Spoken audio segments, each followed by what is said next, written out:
All right, boys and girls. So on today's interview, I actually have one of my private client customers, Bristol Banchek.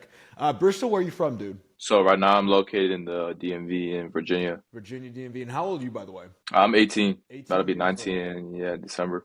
Nice. And Bristol, your story is pretty incredible because again, too, you started this right when you like basically graduated high school. You're making about 6K a month, and like to right now, like I think that was back in May. Right now, in October of 2024, you've been able to scale up your business to make around 12.5 to 13K a month from like not only your barber business but also TikTok monetization. Correct? Yeah, that's correct. Take us Yeah. through like a little bit of like, take us back a little before we dive into like, how we got the results and like things you had to overcome in scaling your business. Kind of take us back, like how long you been cutting for and like how'd you get into barbering? Yeah, so I started cutting back in my junior year of high school actually. And it was like right at the end. It was like summer. I started up cutting out my parents' garage, like a lot of people probably. And yeah, I was doing free haircuts, $5 haircuts. But one thing I would say like is, that I remember is even back then I was recording like every haircut and always like posting reels. Like every haircut, record a reel, just showcase it, post it. And I'll be like to the other clients, I would, to tell them like repost on your story or, I would tag them in the reel. So I was always using social media like from the jump. And like, were you like, is that how you built up your core basic clientele? Was like doing those Instagram posts overall, telling people to like repost it? Like, were you doing anything else to like kind of get that base clientele? Because I think a lot of barbers, especially when they start cutting in high school, they cut a lot of friends, but like it's hard to like branch out beyond that like little friend group.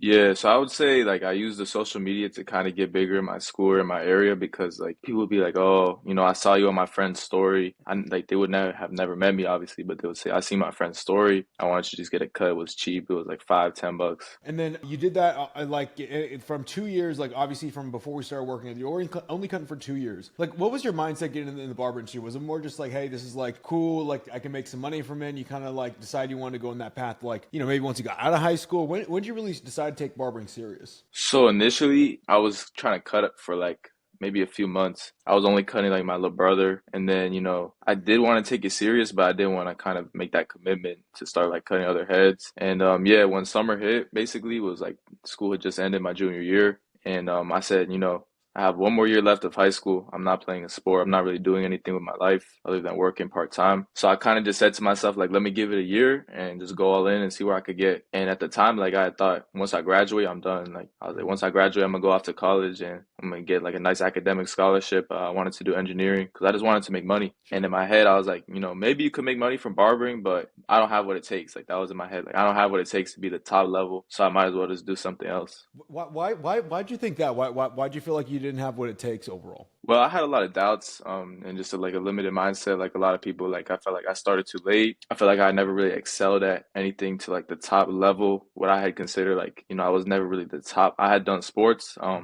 was never really like the top level. So in my mind, like I just wasn't cut out to be in like the top percentage of people. And in my mind, I'm also saying only the top percentage of barbers are gonna make good income. I guess for you, what shifted or what changed? Like obviously you went from like maybe doubting yourself, not thinking it was possible. What changed in that time period overall? So I would say I started to get more confidence as I started to see results, and that kind of just built up upon itself. And I kind of realized that at the rate I was going, I would say like even one thing really clicked for me when I started seeing myself making more money from barbering than my job so quickly. Because at the time I was working like a minimum wage job. I was working at a Chipotle for like 12 an hour. So once I raised my prices to 15, I kind of realized I was like, might as well just quit like 15 hour versus 12 hour. So I was like, okay, I see the potential. And then I started doing the math. I was like, if I go up to 25, if I go up to 40, there was people in my shop charging 40. So, I was like, okay, 40 is realistic, but how soon am I going to get there? You probably had like a mentality. Probably like, did you ever think like, okay, like to get to 40, like where I'm at right now, like you see all these other barbers, you feel like you had to put in like years of work, like how they did. Like, what was your mentality about like even like raising prices up to that level? Yeah, so I felt like, maybe I could get to 40, but like I said, I felt like I had started too late. So in my head, I'm thinking, okay, I could get to 40, but it might be by the time I'm 19 or maybe 20, then I could be charging 40. But I wasn't worthy because I hadn't put enough time into it. I mean, it's kind of funny because like you started cutting hair your junior. I mean, what did you think you had to start cutting hair at? Like when you were like 12 or something, or in your head, like what was like the correct Yeah. age to start? I had known a lot of people who were cutting since like sophomore year, so I felt like if I just had one more year, that was kind of my mentality. And but Yeah. looking back at it, like at the end of the day, it was really just an excuse or a limiting belief. I know, like in high school, like it's like, oh my god, a year's crazy, but like when you look back on it, it's like, dude, it's only a year, 12 months, right? Like it's not that Yeah. big of a deal at the end of the day. Okay, and then for you, like so you started taking more seriously. You quit your job. And you're charging $15. You were also working a shop at that time too, correct? Yeah, I just got into the shop when I started charging like 15. Interesting. Okay, how did that work out like for you overall? Like obviously, like you were still going to school, like you were part time in the shop. Like did you go in like on your off days after school? Like what was your schedule like? So yeah, so when I first got into the shop, I was technically like a barber school student because the Mhm. shop that I'm in, they have like two floors. So the first floor is like kind of where the barber students are supposed to cut like walk-ins, and then there's like one like OG barber down there like watching all of us. And the second floor is like people who've been cutting for longer. My shop was more unique because it wasn't really that many old barbers. Mhm. Most people on like the second floor, the veteran barbers, they're like 20, 21. So it's pretty young, still pretty young. But I just didn't see myself like obviously at that time, like my mindset was just getting to the top floor. I wanted to be up there with them. But, I was 18 and most of these people are 20, 21. So I'm thinking, okay, by the time I'm their age, then I'll be able to make the leap up and start charging more and kind of maybe have the shop owner raise up my prices. Yeah. And then I was downstairs, most people around me were really cutting walk-ins. I had, somewhat of a clientele from the garage.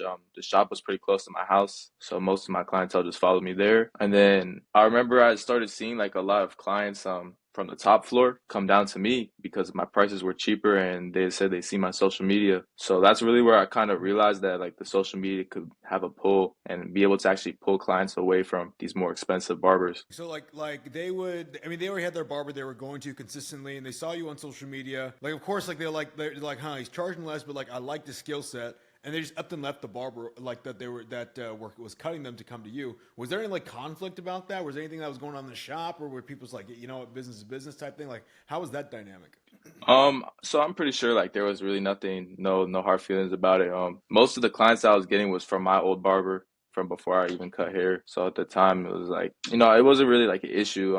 And then now I see it with myself, like a lot of my clients who don't want to pay my new prices, they kind of just head downstairs to the first floor of that shop to like the less experienced barbers. It's like a natural progression, like overall. And again, too, like I think a lot of barbers worry about like, oh my god, like what if like there's a barber that's charging less than me? Oh my god, like what if my clientele like leaves? And it's like, well, they're gonna do that regardless. Obviously, like even those guys, they weren't like charging up, like they weren't like scaling their business up, maybe like how you are currently, right? And they still have to come to you. And at the end of the day, as long as like they're focused on generating new clients in the business, they should be a okay, right? And I think like for you, especially now, you don't really worry about that at all, do you? Like you don't worry about if the clients leave because you know like straight up that you can like replace the client. Like it's I don't want to say it like harshly, but you can like get another client to fill that void in your schedule, and like everybody wins at the end of the day. Yeah, exactly. That was really one of the biggest things I've really learned.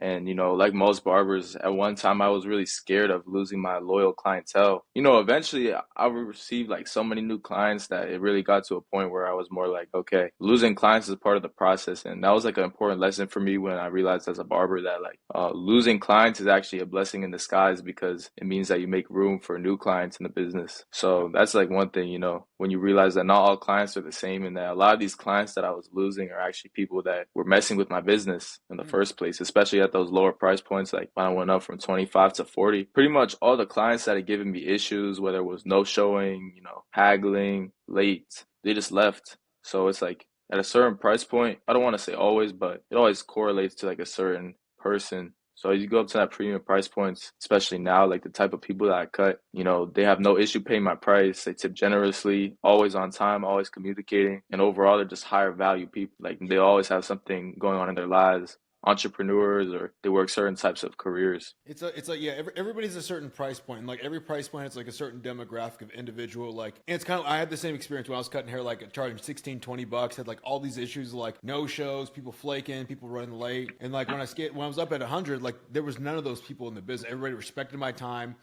People weren't like crazy mad if I was 5 or 10 minutes running behind overall. Whereas like when I was charging 16-20 bucks, everybody would throw a fit if I'm like a minute late on a cut overall. And it's like you just have to like understand as a barber, like if you are able to like scale up your business, get new clients in, like you kind of change the dynamic of your business. You change who you service overall, and like you said, it's like a more professional individual that's like willing to pay for that cut and that service that's in your business. I guess for you right now, obviously you are 18, about to turn 19, correct? Yeah.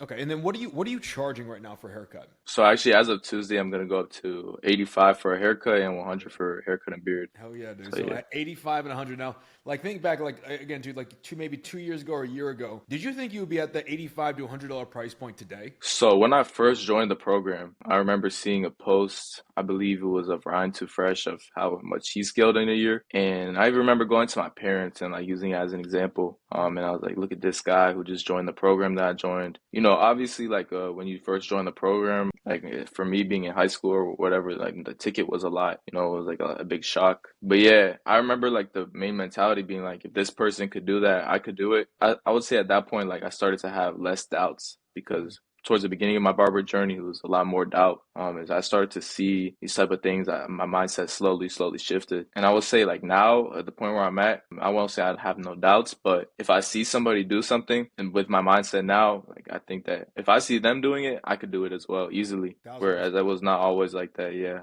1000%. And I think that's like the biggest growth too. And especially as like a business owner, like, you look at somebody else and it's like, I think we always want to put like these ideas in our head or like these justifications of like, oh, they're different. Oh, but their situation's different. They're not, I'm different overall. Like that couldn't happen to me. When in fact, it's like, no, like all they did was just like do a certain amount of work in a structured way to get the result. And it's like, if you follow that plan, you too can have that result overall. I know you talked about your parents, obviously, and like, you joined right out of high school, and I think that is like a big, shift. And maybe like, were your parents ever like maybe not as supportive of you, maybe joining the program or looking to scale up your business? Was there anything like that, like at all during like maybe this last like 4 to 5 months that we've been working together so far? Yeah, I would say it was a huge part of it actually. The way my parents are, you know, they're pretty supportive now, but as anybody would, you know, it sounds crazy to hear that, oh, I'm gonna be a barber making this much money. I'm gonna be a barber charging 85. And so, you know, typically what I heard was a lot of like, I don't doubt you, but that's impossible to do, or how are you gonna do that? There's no way. And to a point, it was almost like other people's doubts began bleeding into my mindset and affecting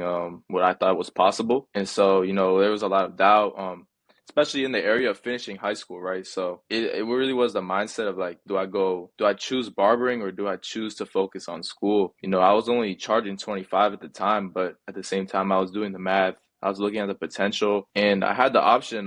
I got a few scholarships. So I would have had the option to go out of state, move away and go to a university for engineering. You know, the whole reason I chose to do that was because in my mind, you know, I heard engineers make a lot of money. I knew the salary of that career and I just wanted to provide like, you know, a good income. So I said I could do it. You know, I knew I was the type of person where if I really focused, I would be capable of doing that. At the same time, I started seeing numbers for barbering and I said, okay, they're kind of like on the same level. If I could become successful as a barber, I could compete with the engineer and maybe even scale past that. And that's what I would much rather do anyways. Okay, is that like where your mind's at right now? Like, I mean, I know you're going to school right now, right? So obviously you're still going to school for engineering. You're going to be working. Or I think you're currently working part time, correct? Yeah, so I actually switched my major when I started school to a major that was a bit less demanding. So I do IT now. Hmm. So that was a kind of another point where I decided to like I am gonna go all in on barbering. As I got more and more price raises, I started seeing bigger numbers. I would say now I'm at the mindset of just I'm taking online classes. I'm gonna complete my degree. That's something that my parents want me to do. Hmm. But definitely after those years, after I get that degree, I'm just gonna continue all in with this business. Oh, dude, that's a great like thing too. Like you not only get your education, but you still have your business and you're working side of that as well too. Real quick, what were you charging when you first joined the program? Did you say you were charging $25 when you first joined? I think I was either charging 25 or I might have like made an announcement for the $40 price increase. Yeah, I mean, even still, 40 to 85 in like 4 to 5 months is still ridiculous overall. I guess for you, right? Obviously, you had your parents like maybe like doubting you a little bit, not maybe as supportive or pushing you away from that. Obviously, right now, like you have a really good social media. Like, how many has been the most amount of clients you got in like in 1 month from social media so far? I think 1 month, probably when I was charging 40, I had seen like over 70, 75. 75 clients. That's ridiculous. Now, are these clients like that are like just in like a 5 to 10 mile radius? Or are they driving like, 2 to 5 hours away? Like, where are they coming from overall for you? So where I'm located at, I'm in like the northern part of Virginia, so kind of in Washington, D.C. So I'm near Maryland. So I would have a lot of clients come from either Maryland or like the south of Virginia. So it was kind of like two things. So I would either have clients driving hours from Maryland Mhm. or from like the country part of Virginia down south. Okay, so like you would say like maybe 45 an hour to maybe 2 hours tops type thing. Yeah, and occasionally like three, four, but mostly, yeah, I would say the average is like 45 minutes. How do you feel like overall like getting clients in like when you first came in the program, did you feel like that was possible? Because I think a lot of barbers, they don't understand that, like, you know, you can generate clients in at like that high rate, the 70, like 80, 100 new clients a month, paying you like upwards of like $85. And it's not like really from like your small town location, because everyone wants to blame location, right? They can get clients like outside of the location driving to them overall. Did you have that mindset like, yes, that is possible, or did you have to like see it to believe it at first for yourself? Yeah, so that was a huge thing for me as well, like location. You know, like even with a lot of other barbers or even my parents, like they were saying, the location that I'm in is nice because it is by like Washington, D.C. in the city. So, you know, whenever I was like kind of keeping my parents updated with my business and my prices, like in their minds, as someone who's not a barber, they're thinking, okay, are you going to outcharge yourself for the city that we're in? And that's what I've heard a lot from other barbers as well. Like, are you going to outcharge yourself for the city that you're in? Oftentimes, people don't really believe it, even when I tell them that, like, you know, I'm getting a lot of clients from outside my area, and it's really not about where your barbershop is located at. It doesn't really have a big impact as you would think. How are you acquiring these clients? And are you acquiring clients like that are in that vicinity? And you just simply do again to like really majority all Instagram organic or TikTok as well too, correct? Like that's all you just post content and people come in from the content we that you've been posting. Yeah, that's exactly what it is. Yeah, and I get a lot of my girlfriend found you, my wife found you, my friends send me your video. And so it's a lot of times like people will have people send them the video just for the entertainment factor, and they'll say, you know, this guy's in our area, and you know, go get a haircut by him. So it's not even about reaching potential clients, but when your content is like, I guess, has an entertainment value to it, you can reach a whole new level of people that could recommend you clients based off the content. Absolutely, absolutely. Now it's kind of interesting because I actually remember doing like I think I did like a Instagram video breakdown of your profile one time, didn't I? Back in the day, yeah, Yeah, I remember. long I time remember that. ago. Yeah, yeah, yeah. Like I remember, I saw your profile and I did an Instagram. What's it? It was like an actual video, like breaking down like what I would do with your page overall. For you, like how did that like factor into like you joining and like working with us overall? Because obviously you weren't working with us at that point in time. Did that factor in at all? Like, okay, cool. Like this is like legit, or like sees my business. Like, how did that affect you overall? What was your mindset when I kind of did that for you overall? Well, one of the big things is that I was always on social media from starting my barbering journey, so I'd always known about the program. It was just about like to me, it was just about like you know, I'm not quite ready enough to, you know, work yet. I think the first time I was ever on a call, I had just joined, but I think I was only charging like 15. No So, way. you know, I really was, yeah. So I was really like, okay, you know, get to those higher numbers, and then I would be in a position where I'm able to really scale, but the rest is doable. Yeah, I was watching a lot of videos just on marketing and content, and without knowing it, I was doing a lot of like carbon copying and studying other people that were in the program, but I just hadn't joined yet because, you know, financial reasons, like I wanted to save up more. And And yeah, when the time was right, yeah. was there any like thing like when your head too like, oh my god, like I still am like in school, maybe it's not the right time yet, maybe you gotta wait. Did you ever have like those thoughts as well too? Yeah, 100%. Yeah, because of the ticket of the program, Yeah. it was just like it's definitely seen as like a risk to join. I didn't have as much money saved up at the time. Even at the time I joined, I remember the time I actually put the payment for the program was the same exact week that I was putting a down payment for my college. So I was Oh, no putting way. like the yeah for the tuition. You know, that was definitely like a shock factor. Like when I told other people, they were like, "Are you crazy? Like, why would you make that type of investment at this time in your life?" But yeah, I kind of just pulled the trigger and took the risk. And once I had that, like the financial factor, like, okay, I just spent this much money. Like it was almost like, you know, I have to make it work. I think it's crazy because I always hear that from every single one of like the interviews I do with like our customers overall. Is like, you know, once they join, it's like, dude, I just got in this program, like, you know, I put up the investment, like I gotta make this work, and they find a way to actually make it work for you. Obviously there was a lot of work to be done. Like I always tell everyone, you know, whether it be like on videos or anyone when they first come in, it's like, dude, you're not going to be able to scale the business just because you joined this program. There's going to be a lot of freaking work interior wise that you have to do and meet us halfway for us to coach you up and like and really push the business forward. For you, what work did you have to do maybe like whether it be like your habits, maybe your discipline, it could be also mindset wise, to really take the next step outside of like you were like a barber who was like maybe not running themselves like a business, to where now you're more like an actual business who's like growing, scaling, and like really pushing forward inside your business. Like, what was that transformation like? Yes, I would say a huge part of just the habits and the things that I had to change was being able to take feedback and implement the feedback loop. Hmm. That really helped me with my content, with my business, and just also learning like who you take advice from. Because at the time, like I had always sought feedback, but sometimes I just hadn't been listening to the right people, and people that like their business model didn't really align with what I was doing. So I would get a lot of like, don't even do what you're doing. Don't focus on raising prices. Try and get faster at cutting.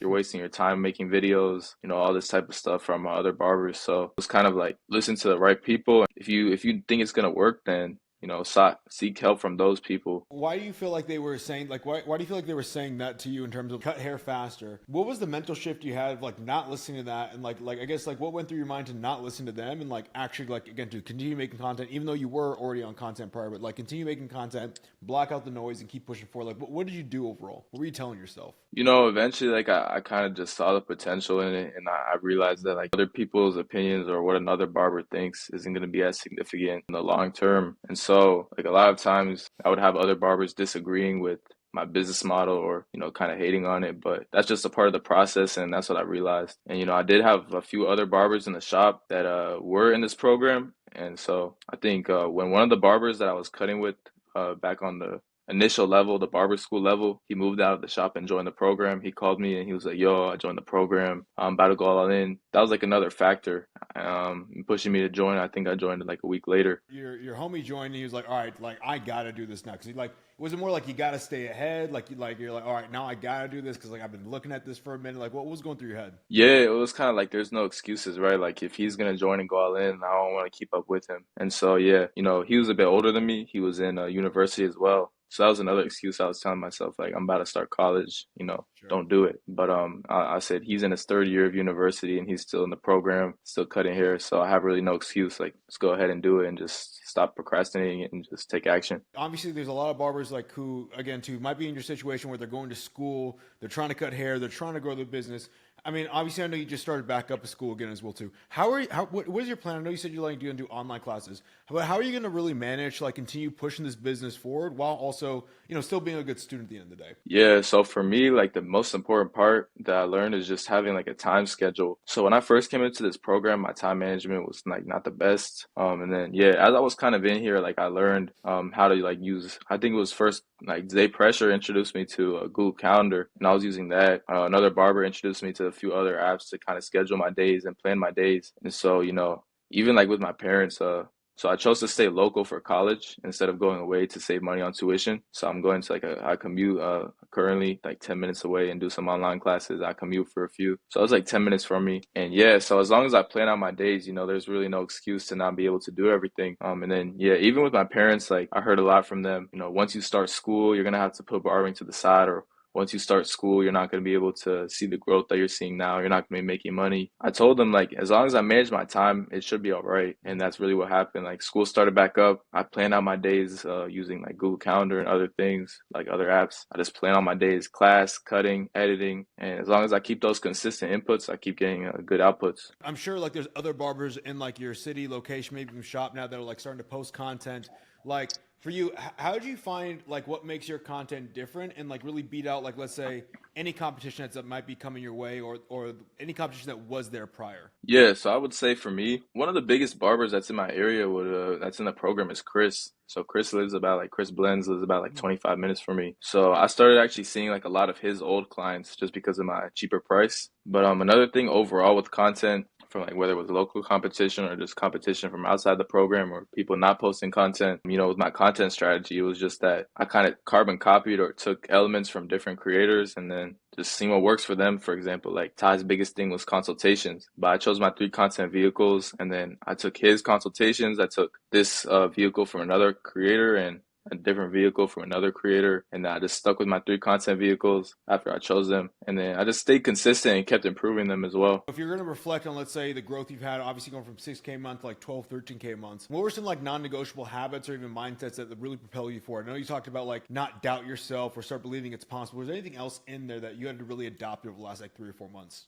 Yeah, so the biggest things would have been like time management, obviously, like I said, with planning my days and just those consistent inputs and outputs of like waking up, struggling with it now because of school. But back in the day, like in the summer when I was really in that focus mode, like tunnel vision, waking up at the same times, same inputs every single day for weeks, just recording, editing, showing up to the shop, doing my cuts. I was in the gym and everything like that, just staying consistent with it all the time. And then another big habit was just like I said, taking advice from the right people because I was at a certain point where I was taking all types of advice from everyone. And it was like conflicting with, my mind, like which path do I go down? Who do I listen to? Eventually it got to a point too where it's like you do get some type of like hate. Eventually when I started getting people, telling me that I was doing it all wrong, I kind of was more of the mindset of like, if anything, I'm doing something right. People who are not getting the results that you want in life are telling you this is wrong, this is wrong, this is wrong. It should be like a feedback loop, like, okay, this is probably more aligned with like what I want to do because it's like everything I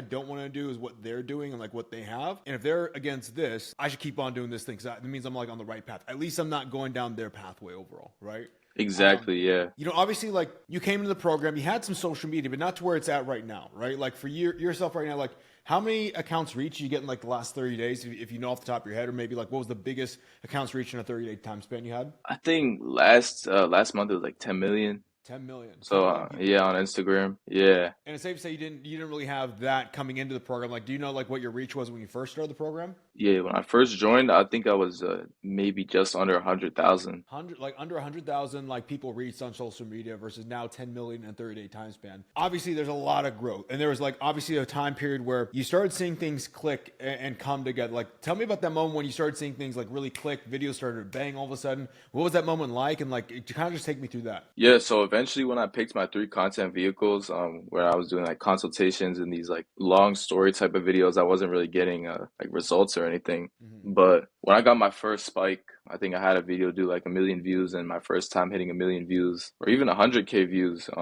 I don't remember which video hit 100K. I remember my first time hitting a mil, and just in my head, it was like, this is possible. Like, I really did 1 million views. I never in my life thought that I would ever make a piece of content that hits 1 million views. And then another big turning point as well was just when I got monetized on TikTok, and it was towards the end of July. I hit the 10K. I joined the creator program, and then I had a video at the same time, like literally the next day of joining, blew up. I woke up the next day. I checked the revenue from the video. I think it was over like 1,000. I was just like in my head, I was like, I really just made like almost like $1,000 in my sleep. Yeah. It's crazy. The video did like over 1 mil, and it just kept going, and I just kept seeing like the revenue come in. And in my head, I was like, okay, this is more than just barbering. There's other vehicles. I'd always known I didn't want to be behind the chair, but yeah, I really realized like the power of social media and things other than barbering, or like the future of barbering for after I want to retire. I think a lot of people and a lot of barbers, of course, know about like the TikTok like monetization like program they have overall, the creator program they have. I really want to key on one thing, like.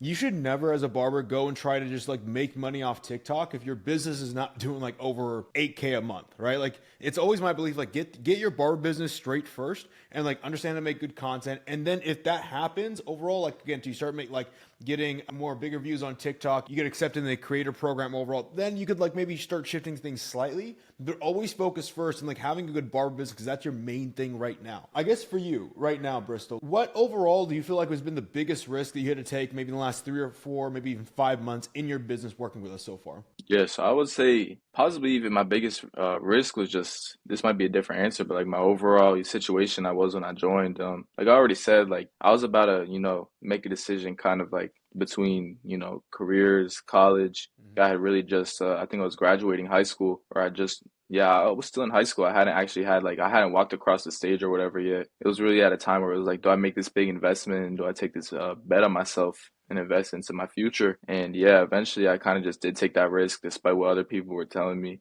because I had that kind of faith in myself for what I could do. What I want you to do, like give yourself like 30 seconds or so, and I want you to think about a message that you want to tell like all the barbers who are watching this overall, like, you know, a message that you want to have in terms of like whether it be growing their business, taking a chance in their business, scaling their business, why it's important to scale their business right now, of like whatever your core belief is about yourself right now. And while Bristol, while you're ramping that up overall, again, too, Bristol is one of our private clients that we work with inside the Elevated Mentorship program. We help scale up, like Time to Win, and we help scale up to 27K a month overall. Like Cam Doe, again, too, he's been big on TikTok and Instagram as well, to scale to him well over 20K a month. If you want our help and resources on what we've been able to show these guys overall, what I want you to do is I want you to go to my Instagram at Deluxe and send me a message and just say interview. That's all you need to say, and I'll send you some resources and anything else I can help you out with. I'll send it through Instagram, and that's going to be at Deluxe DLUCS _, and just send me the keyword interview, and I'll send you some resources. So Bristol, what do you have to say for for all the barbers watching? Yeah, I would say, if you guys are in a position where you're doubting yourself, or you feel like you're stuck where you're at and you really just can't get to that next level, seek help from other people, seek feedback in what you're doing, and don't be afraid to take feedback, but also make sure that you're taking that feedback from the right people, and that's the type of people that you want to be like, or that have the business that you want, or that's generating the numbers that you want. And then go ahead and seek help, seek advice, feedback from those people, and make sure you implement that feedback. And most importantly, realize that you're going to have to change a lot of habits. You're going to have to change who you are right now, and just go ahead and embrace that change, and realize that you're going to change for the better to really elevate to where you need to be. Hell yeah, dude. I love that. Now, Bristol, I got to give you your flowers real quick, because, dude, again, too, I remember, like I said, I remember making a video for you and posting on my social media. And then when I saw that you were in the program, like, holy shit, this guy's here. Like, can't wait to work with this guy. Overall, for you, dude, I always hear your name. Like, again, too, I hear a lot of your name always popping up, like on team meetings consistently every single month with whatever new wins, whatever new records you hit. And I'm super proud of you, dude. Also for the fact that, dude, like, not only that, but like how young you are, right? Because I think a lot of young barbers over like your age, 18, 19, 20, they're more focused on like going out and partying, or like just fucking around, playing video games, not taking life seriously. And I just want to kind of give you your flowers for like, not only like taking your life seriously, but also taking your business very seriously. I want to make sure everybody understands, like, Bristol is the prime example of what can happen to any barber out there if you take your business seriously, if you bet on yourself, and if you just like really lock in and like really like Bristol said, take really good control of your life, your habits, your inputs, your day-to-day schedule overall. Because like it's not as like difficult as you might think it is. It just needs a little bit of a few changes overall to push you in the right direction, and like consistency over an extended period of time. So Bristol, thank you so much for hopping on this interview, dude. Can't wait to see even more growth from you and continue working with you, my big dog. Appreciate it.